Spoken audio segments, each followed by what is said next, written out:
This river creates sanctuaries for threatened species.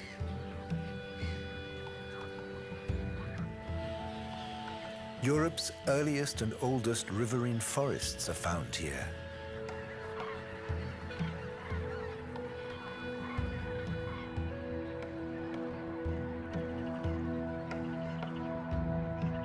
And every year, millions of birds follow the Danube on their annual odyssey between the Arctic and Africa.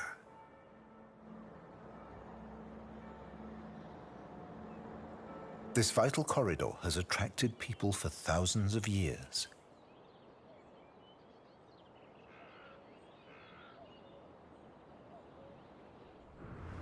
On its way, the Danube passes through 10 countries and 4 vibrant capital cities: Belgrade, Budapest, Bratislava, and Vienna.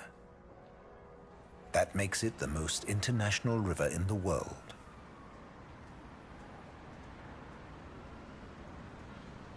And in spite of all the changes men have made, it remains a river full of secrets and stunning landscapes.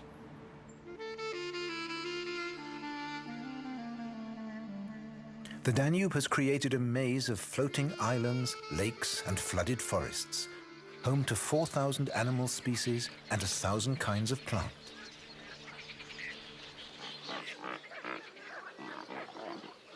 The delta is famous for its pelicans. They breed here in giant colonies, concealed and protected by dense screens of reeds.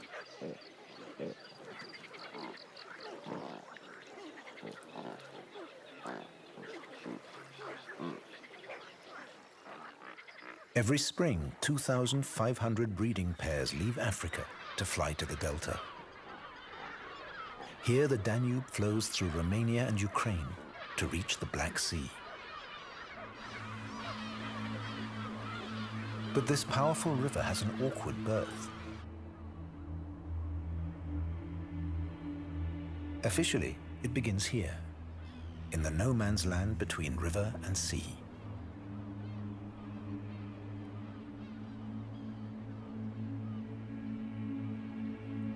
This is the old lighthouse at Sulina, Kilometer Zero. For in contrast to every other river in the world, the Danube's length is measured from the river mouth. Crossing half of Europe, it stretches for almost 3,000 kilometers. It flows through many different landscapes and changes its personality with each one. Before reaching the watery wilderness of the delta, it flows through the Romanian plains. At the Iron Gate, it has gouged a steep ravine through the Carpathian Mountains. It crosses the Hungarian lowlands. And just before Budapest, it abruptly changes direction, skirting the northern foothills of the Alps. Its source lies deep inside Germany's romantic Black Forest.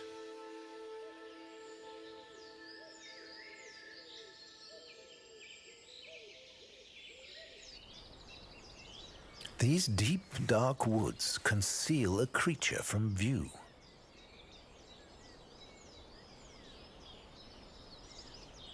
But nothing can mask its far-reaching voice.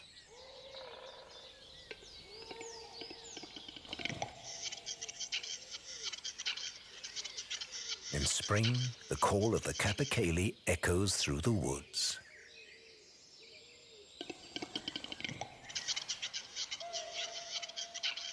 The dense forest also belongs to the lynx.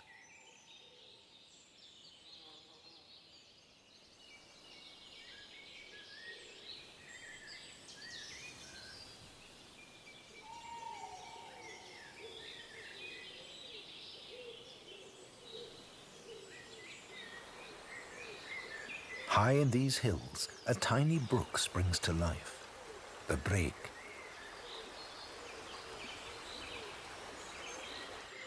Crystal clear water seeps from the ground at several points.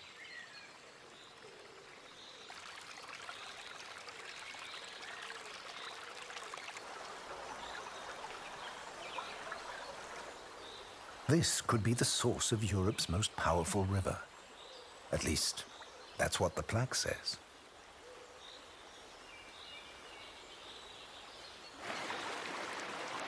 But nobody's quite sure. The Danube seems to spring from several sources.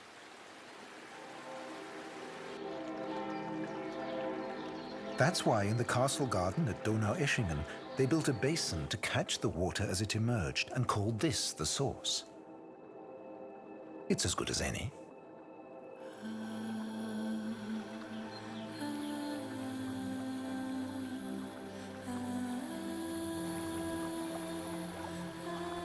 But only when the break joins another tiny Black Forest river, the Brigach, can this combination call itself the Danube.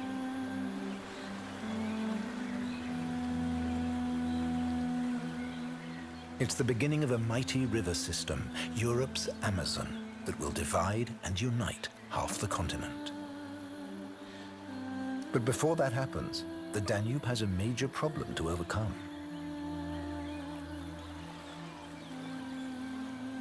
Just 36 kilometers after the river started its life as springs, the waters of the Danube soak through the gravel and disappear back underground.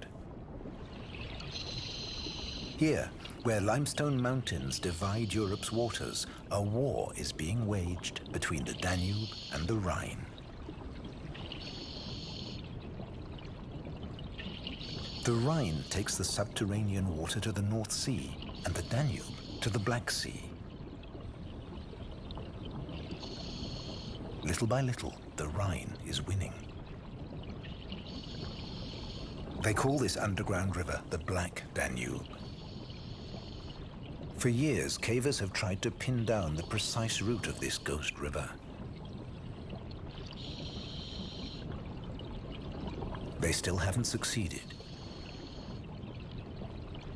But they know that more and more of it flows the wrong way, westwards into the Rhine.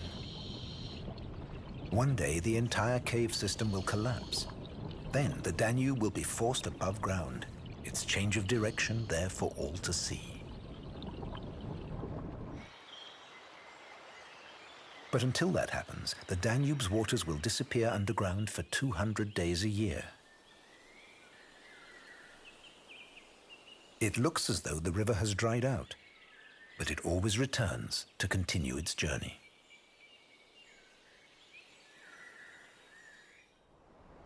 Downstream, the Danube slices its way through the limestone forests of southern Germany, on its way to a rendezvous with the forces that will really transform it. Even if the Danube does lose its battle with the Rhine, it will never run out of water. The reinforcements come from the Alps.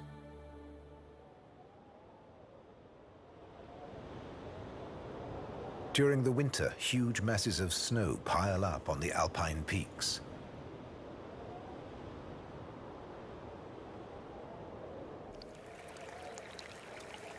And when spring comes, icy torrents pour down the mountainsides.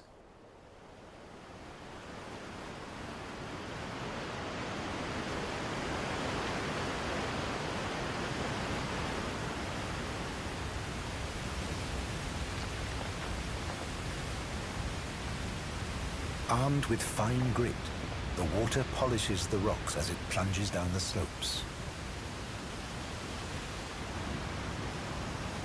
The weight of water carries away sand and gravel from the mountains and deposits them in the wide alpine valleys.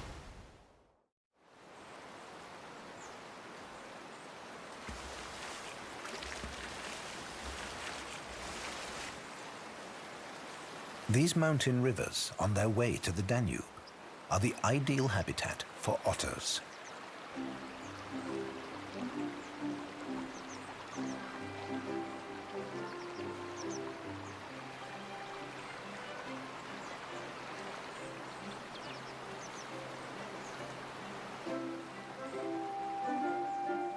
With their thick fur and streamlined bodies, they're perfectly adapted to life in the swift, cold waters. And they find food with ease in the seemingly empty river.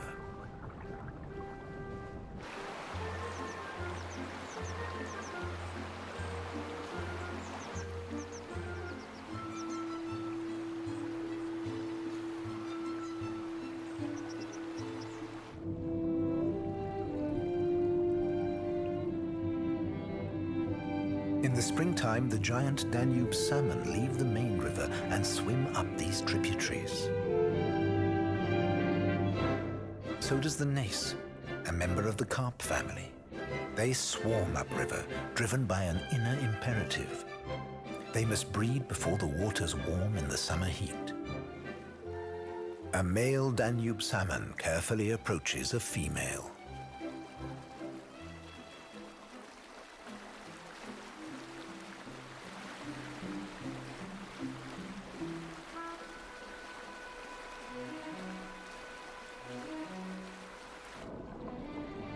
With powerful sweeps of her tail, the female creates a nest in the loose gravel.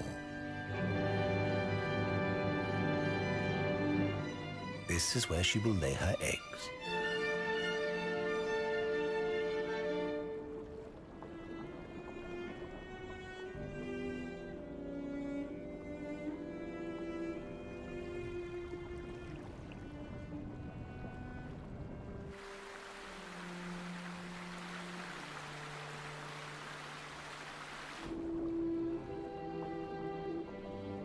There's a sense of urgency in the shoal of Nace. They must spawn soon.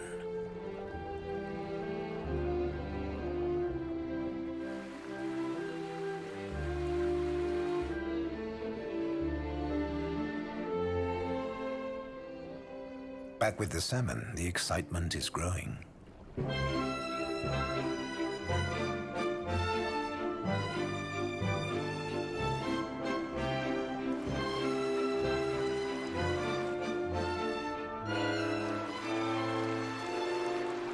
Success. The nace have spawned just in time, each female laying between 20 and 100,000 eggs. Then, exhausted, the fish drift back downstream to the Danube itself. The alpine waters have transformed the Danube into a broad river, and now she passes into a new country and one of the most beautiful river valleys in the world. Austria's Wachau. This is where the Danube is at her most gentle.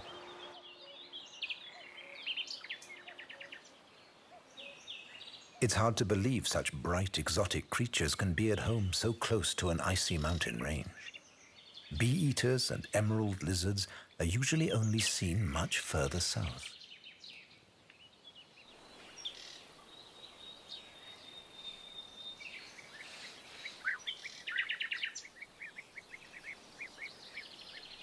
The secret of these animals' success is the exceptionally mild climate.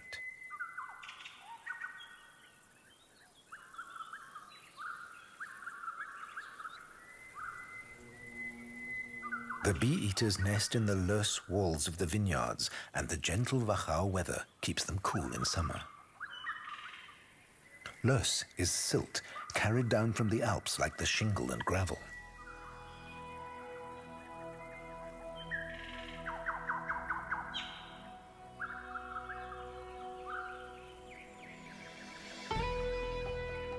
In spring, the entire Wachau bursts into flower.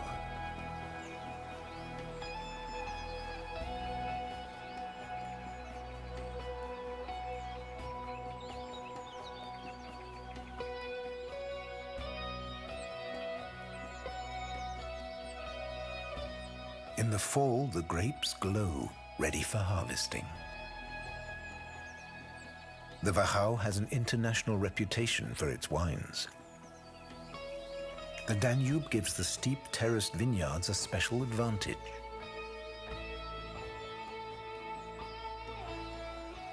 This is where cool, damp air from the northern forests flowing down the river meets dry, warm air moving up from the Hungarian plains.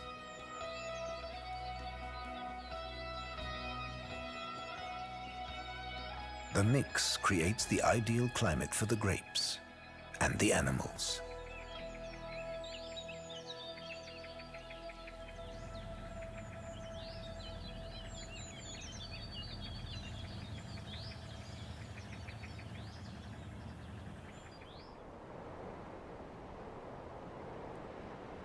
The Wachau is the gateway to a city inextricably linked with the great river Danube.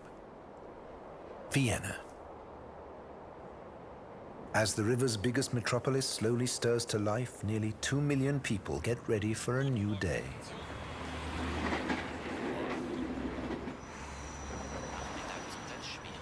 And yet if you live here, you barely catch sight of the Danube. The waterway that flows through Vienna is man-made, the Danube Canal. Yet just a few kilometers from this hectic bustle, on the far side of the city, there's a completely different world. The Donauauen National Park.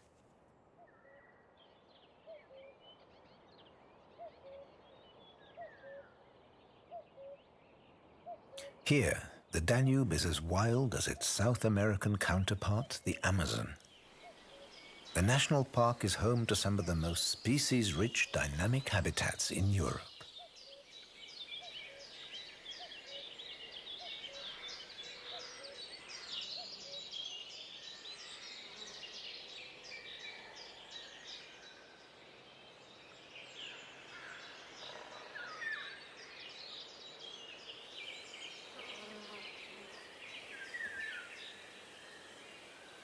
This temperate jungle is a maze of sidearms and oxbows. Water rules in these woods.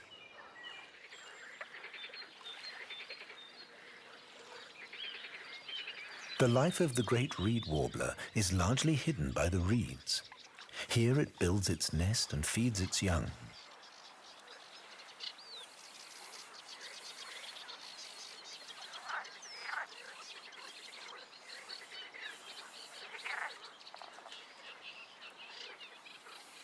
And what goes in must come out.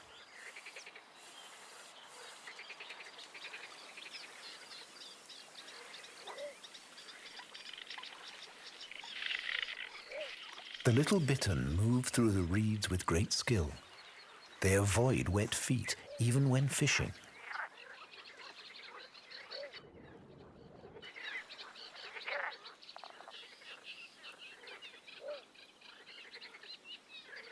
Their stripy plumage matches the reeds and makes them invisible to the fish below.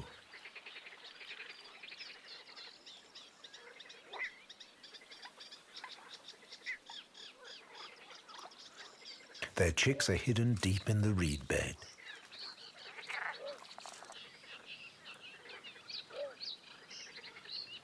The parents take great care when arriving or leaving the nest, not to betray its position to predators.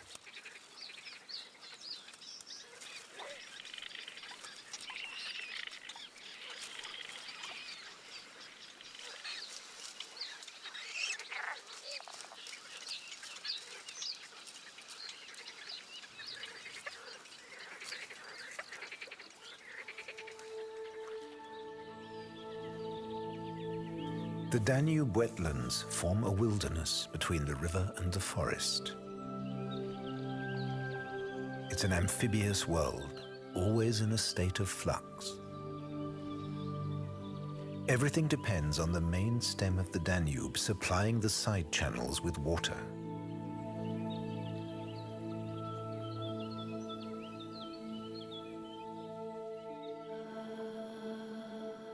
These oxbows are the most productive ecosystems in the riverine forest.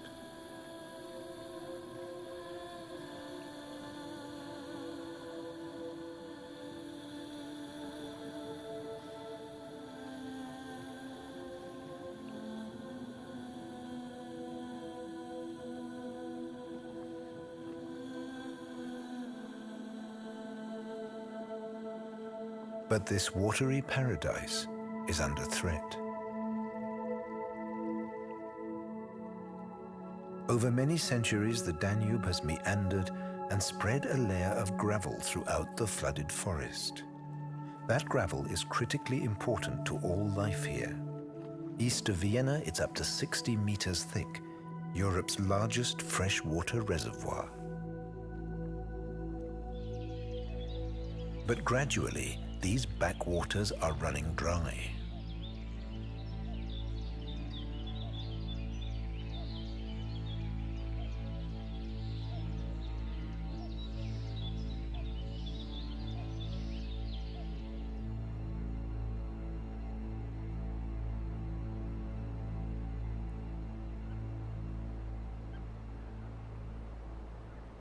The cause?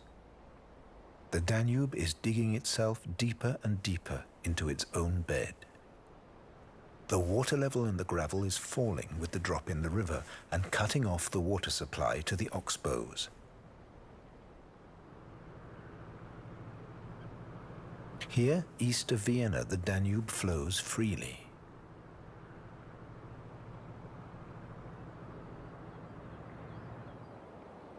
Building up its natural sandy banks as it goes.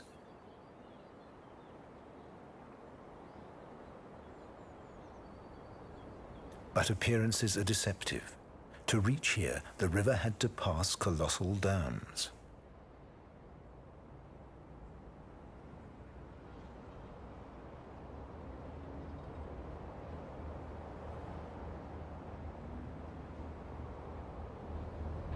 Ships and barges can pass through the locks, but the gravel and sand that the Danube drags with it from the Alps is left behind.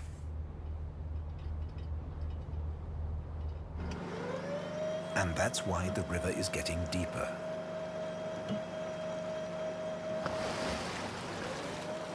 Scientists from Vienna's University of Natural Resources and the river authorities are investigating the status of the river downstream of the dam.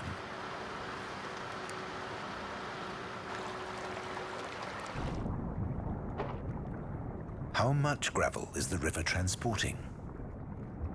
They've discovered the river bed is in constant motion.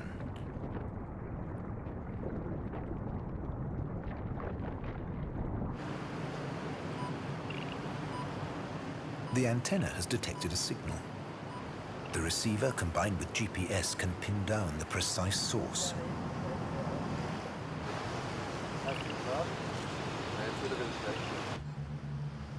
The scientists are looking for real rarities, plastic stones. Each of these tracer pebbles has a unique signal.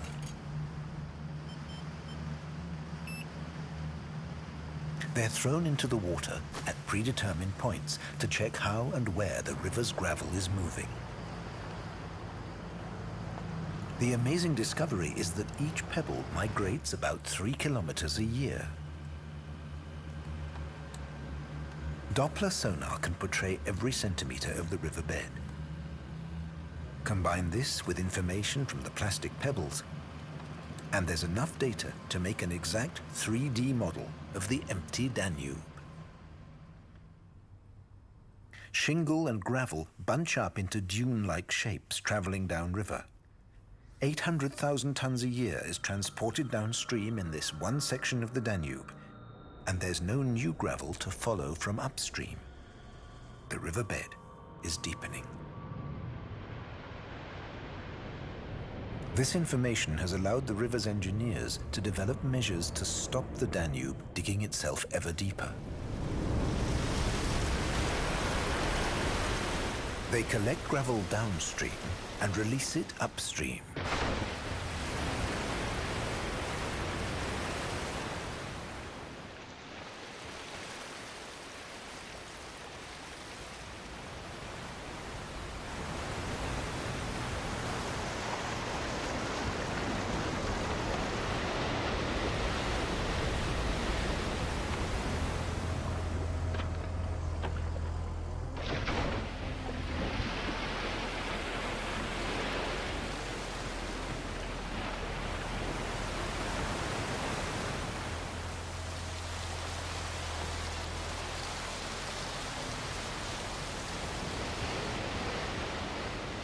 100,000 tons of it every year. But this is only half the material needed.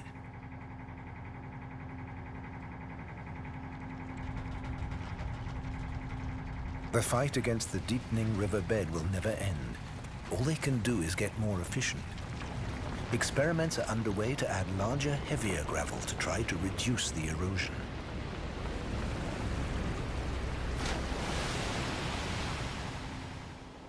It's a never-ending task, but the creatures of the riverine forest depend on its success.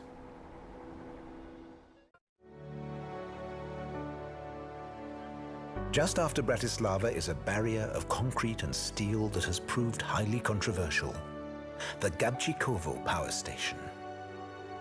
Vienna's power stations caused the Danube between Vienna and Slovakia to drop 2 centimeters a year. But building this Leviathan destroyed many kilometers of precious wetlands. Here the waters are measured and divided. Even for sport and leisure purposes.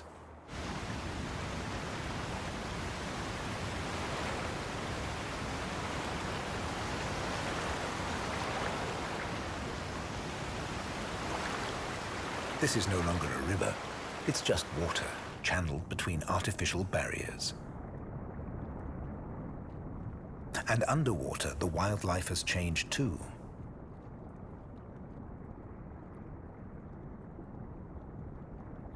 The round goby is not a local fish, it's an alien species. But they've made themselves completely at home here.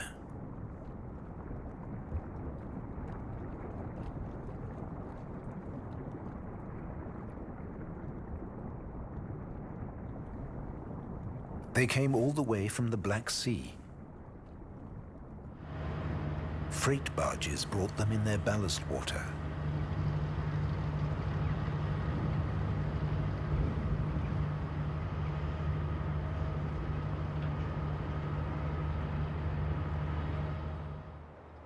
Gabčíkovo's water management project has completely transformed the Danube. It runs in an unnaturally straight line for 60 kilometers towards Hungary.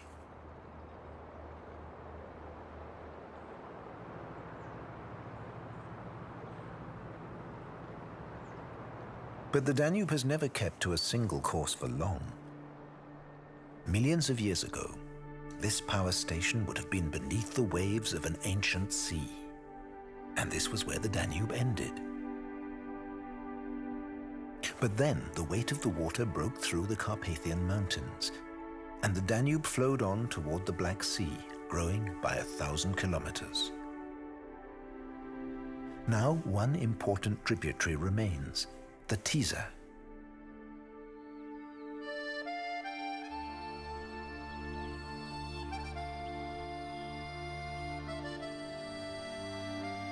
It flows into the Danube through the fertile steppe landscape of the Hungarian Puszta.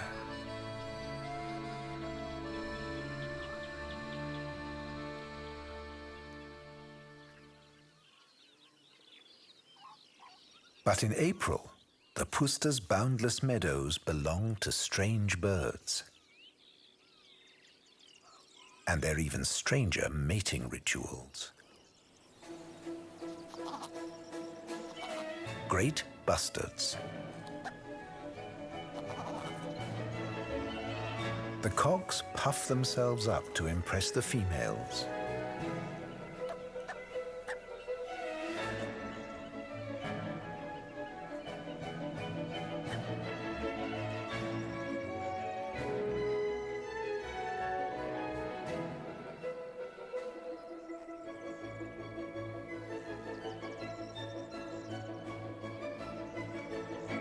The males can weigh more than 18 kilos. They're the heaviest flying birds in the world.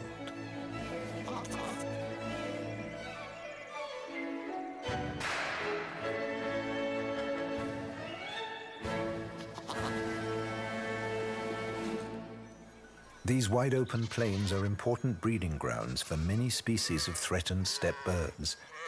They need the space to reproduce. Here, where the Tisza and Danube cross the Hungarian plains, millions of migratory birds take a break on their way to Africa.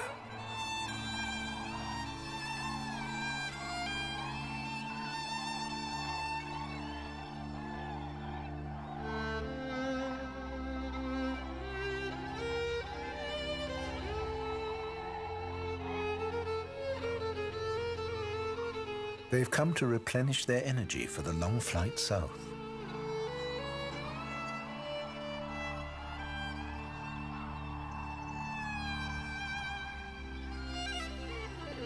They'll find enough food, grain and insects on the harvested fields.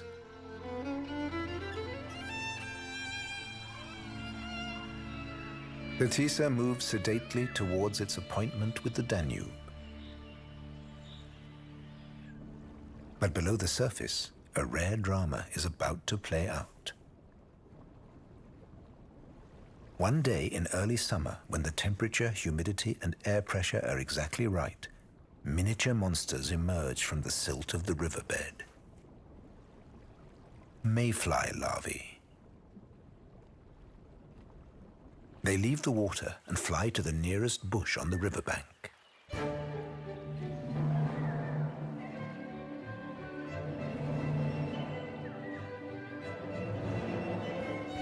Here they shed their skins and turn into adult insects.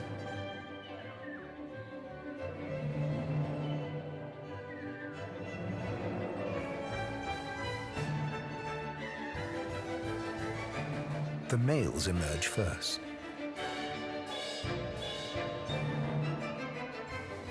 Skimming over the surface, they search frantically for females.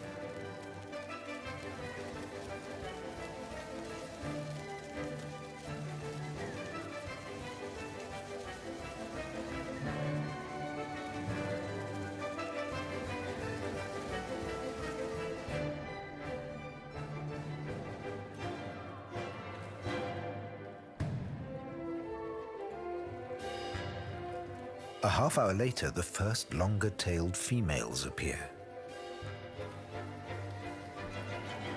And as soon as they arrive, the males pounce, forming knots on the water as they mate in their masses. The pleasure is short-lived. As soon as they've mated, the males die, floating downstream in their thousands. The fertilized females form thick clouds over the water as they beat their way upstream to lay their eggs.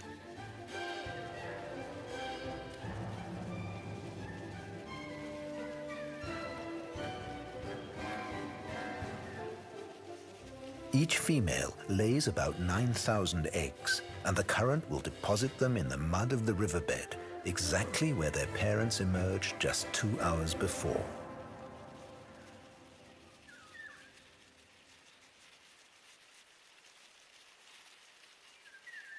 There the eggs will hatch, and the larvae will wait for years until their time comes. Just after sunset, the spectacle is over. Not a single mayfly will survive till morning.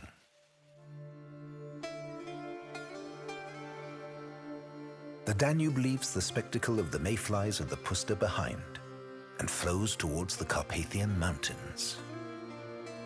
Over the course of history, it has bludgeoned its way through this mountain range. Here, at the Iron Gate.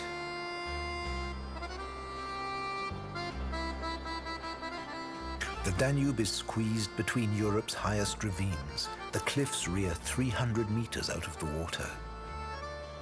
The river is just 150 meters wide and 90 meters deep.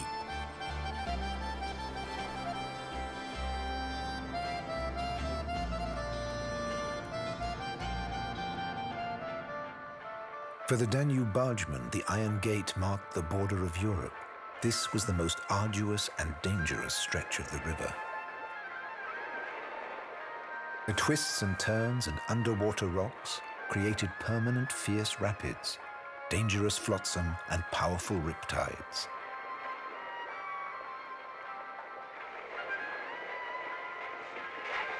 There were even points where steamboats had to be helped upstream by trains.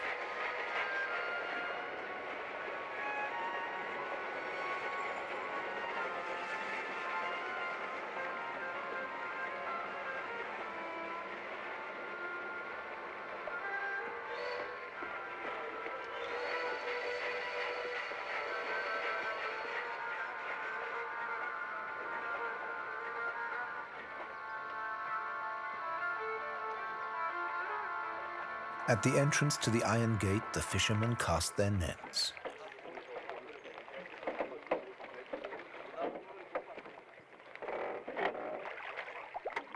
They mostly caught small fry, but then, as now, they were hoping to hook the most valuable fish in the world. The beluga sturgeon can reach a length of 8 meters.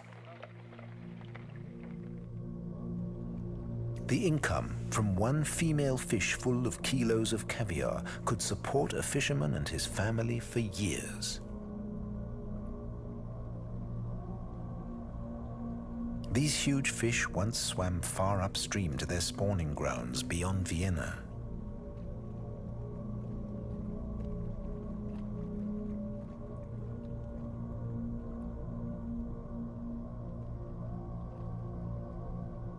Today, this giant's journey ends here.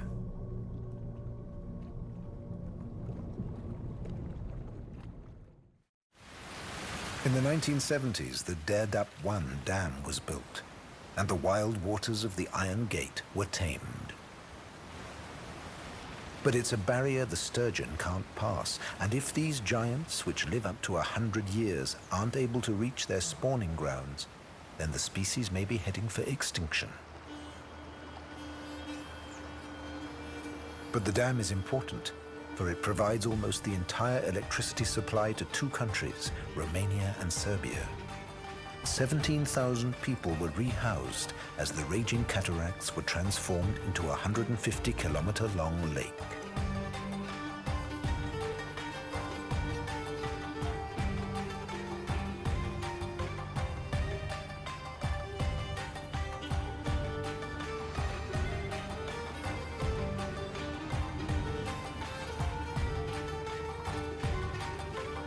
Now the Danube flows broad and sluggish through the Romanian plains, until after almost 3,000 kilometers, she finally approaches the Black Sea. Here the river splits into 3 main and countless subsidiary branches in a giant delta. The boundaries between land and sea are unclear.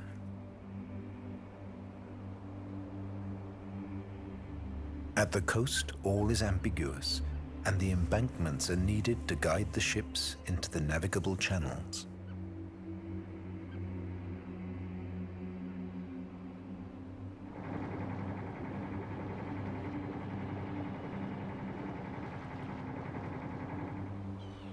But the Danube is constantly creating new shallows and barriers.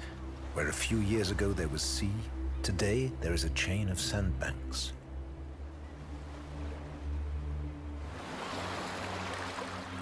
This is the final resting place for the gravel and sand washed from the Alps.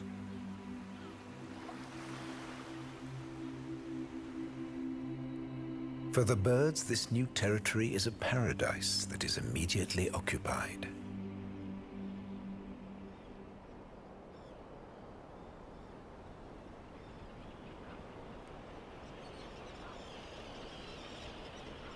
Thousands breed here in gigantic colonies. Others use it as a base for hunting expeditions along the coast.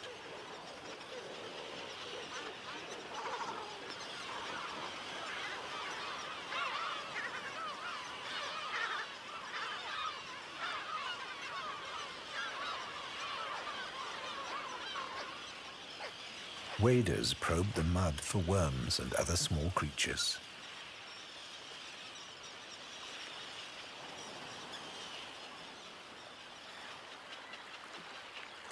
Spoonbills sweep the brackish water, feeling for morsels of food.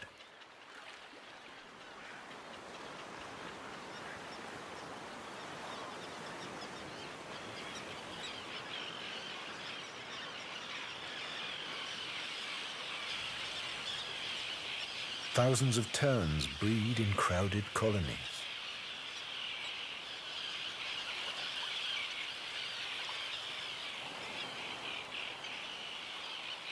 On the newly made land, the sandbanks and low-lying islands, they're safe from predators.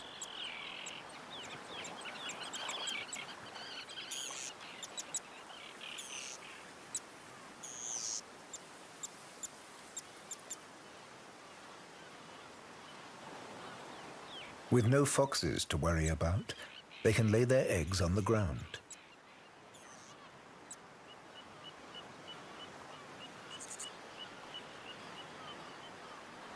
The little ringed plover breeds here too. The male is doing his best to attract a female to the nest he's built. It's hard to see what he's actually done, and the female isn't particularly impressed.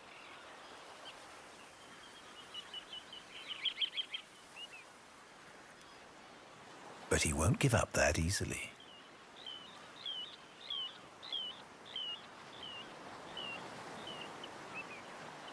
She isn't sure and hesitates for a moment. He sees his chance, and he struts his stuff.